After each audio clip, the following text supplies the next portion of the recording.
In this video, we're going to review my collection of black powder revolvers, cap and ball revolvers.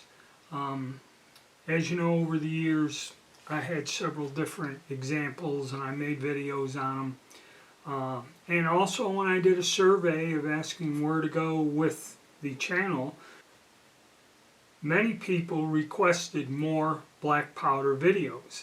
So I figured, now I got things kind of ironed out, I got some time where we're going to go, I figured I'd bring the collection out and review it.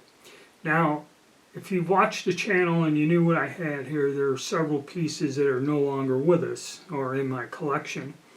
Queen Anne pistol was one, my short-barreled Remington 1858 revolver.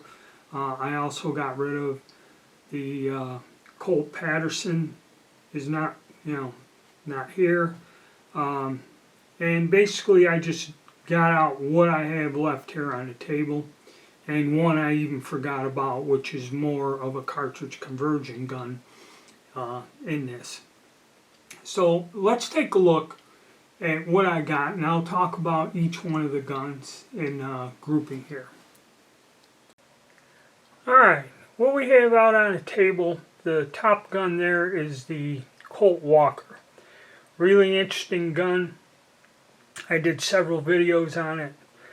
You can look, and it's a barrel of fun to shoot. I mean, it's just, if you're going to get into black powder revolvers, the Walker's one you got to have. Next is the 1860 Army. That was a strange gun. I kind of picked that up. I tried selling it at gun shows. It got lost. It fell behind a couch or something for years, and I found it years later and then took it out and I had to do some work on it, but an outstanding shooter. Next is the Rogers and Spencer's revolver. I bought that over 30 years ago, and now these guns go for a pretty good premium. They're a well-made gun. I don't know who manufactured this one, or European Arms or something like that, but it's a neat gun. It's an accurate gun, way ahead of its time. Then this here is a similar, I don't know the date, it's a conversion. So this is a conversion gun, and it's in 44 Colt, I believe.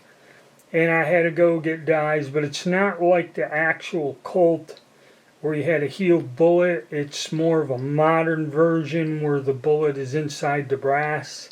So this is kind of unusual, and I actually forgot that I even had this thing. I just found it today and remembered I still have it. Then we go up here to our Colt Navies. The 1851 on the top and the 1861. The 1861 they say is the best of all the Colts in handling and the size and everything, the caliber. They say it was the model that he perfected over all these years for general purpose, was 1861. Then we have the Remington 1858. I had a short barrel one, but I kept the long barreled one.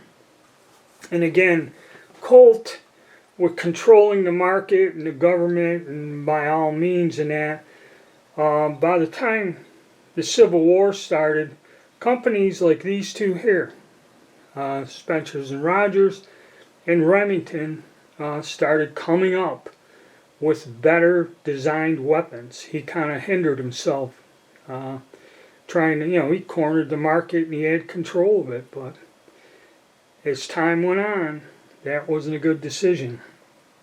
And now we have the little 1849 Colt in 31 caliber. This one I bought during the health crisis, and I could not find round balls or anything to fit it.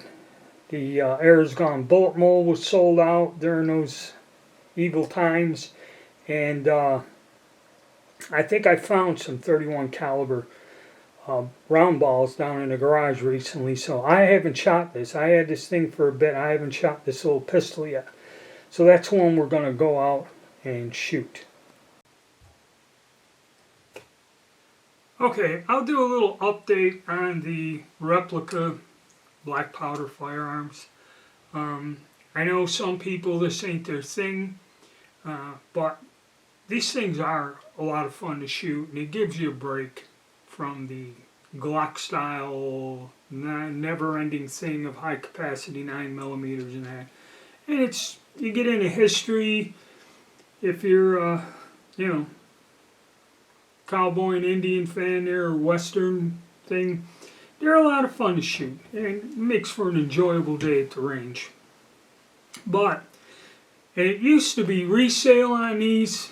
Okay, these are not covered by the firearms laws. You can order these through the mail, and they were not that expensive as compared to a modern gun. And people can get them fairly easily. They weren't restricted, so if you had issues where you couldn't own a handgun, you could own one of these and go out and enjoy doing a little target shooting the old-fashioned style, okay? But during that last crisis, during the health crisis, and I had some friends that lived in Italy and lived close by one of the manufacturers. I can't remember, but it was horrible. Resale on these, other than to somebody interested in it or a reenactor or something, these guns kind of never really held their value. Well, all of a sudden when that crisis came and they sold, every firearm in the country was sold out, they made conversion kits where you can fire a cartridge in something like this. And next thing you know, these guns sold out. The price went up. Went berserk. Couldn't get them. Plus the guys in Italy told me just the way everything was there, all manufacturing, no matter what it was, firearms or whatever, the country was in total chaos and crisis. It was far worse in a lot of these European countries than it was here. So currently, what's the price on these now? Well, I did a quick search, like this 1861. It's a very common gun. There's several makers, you know, and they still make them to this day. I'm talking about steel frame guns, because the brass frame guns are a little bit less expensive, but not as durable. To get a nice Pieta or Pedersoli or something, you're looking at $350, $4.5, depending on the model. The more common models like this one, which they sell a lot, run in that price range. The Navy's about the same. You get into the more specialized ones, the Walker. Well, Walker just, if you look at the size of it, okay, the Walker is a much larger gun compared to like this Colt Navy, okay? So yeah, the Walker's going to cost you more no matter what. But this is an interesting gun. I wanted to get a Dragoon, which is a little bit scaled back, but again, they're probably close to $500 now. And I don't know if I'd get one. I still want to get one, but we'll see. Okay, we'll see how things progress. But if you want to get in with a more common one, you're looking at $3.5 to $4 for a brand new one. Probably with inflation in that, that's the going rate. There are some used ones out there you can still find. I mean, you go to the gun broker, and there's only a few states that won't allow you to have these sent to them. Now this one here, this conversion, I forget what it was. I know it's 44 Colt or something. The old cartridge, I got it, and I picked this thing up a few years ago, and I fired it once. I made a video. I fired this with I think Trail Boss. I made up a Trail Boss load with this, and it shot well. But this may be another one I'm thinking of getting rid of. This is a firearm. This has to go through an FFL, this here, these conversions. It is a cartridge gun. It's not a black powder weapon. But you might take that out and give it a whirl. Yeah, prices on these guns can go up. If you find somebody that's really into cowboy action shooting and wants a particular gun, especially these here, the odd ones, like they made Stars, both in single and double action. This one here, this Spencer's and Rogers, I don't believe they're made any longer. So when you go on the used market and find these, and the weird thing is, either people shot these or they didn't. So you can find an older gun in relatively great shape, okay, that's been out of production for years, because people just didn't shoot them a lot. Some people bought them as a curiosity, and you will find an older one that's like brand new. Now this one I've shot quite frequently and taken care of it, and it looks like it is new. But the value on this, I think I paid close to $300 for this firearm. 30 years, it was more, about 30 years ago. Okay, I think it's worth about $700 now. If I found somebody that really wanted it. I always wanted to get a pair of them, and every time I seen one come up on auction, it's always gone way higher than anything I'd like to pay for it. Now the little 31 cal, like I said, I got that new.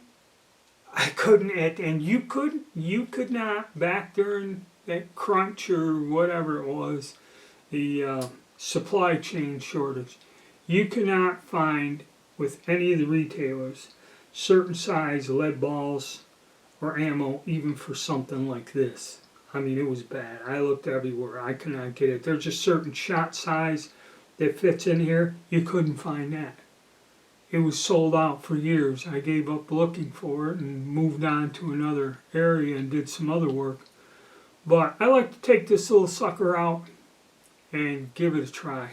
I might even go and get that bullet mold from Era's Gone. Makes a little conical bullet for this, which is pretty interesting. Yeah, so that's my update on the black powder thing. Prices have gone up. These guns aren't cheap anymore.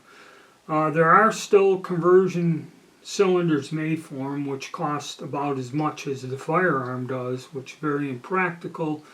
But during that panic, people did buy these up to where they were difficult to find and in short supply. Plus, with the political and geographical thing there, the people who made them in Italy, the whole country, the manufacturing came to a shutdown.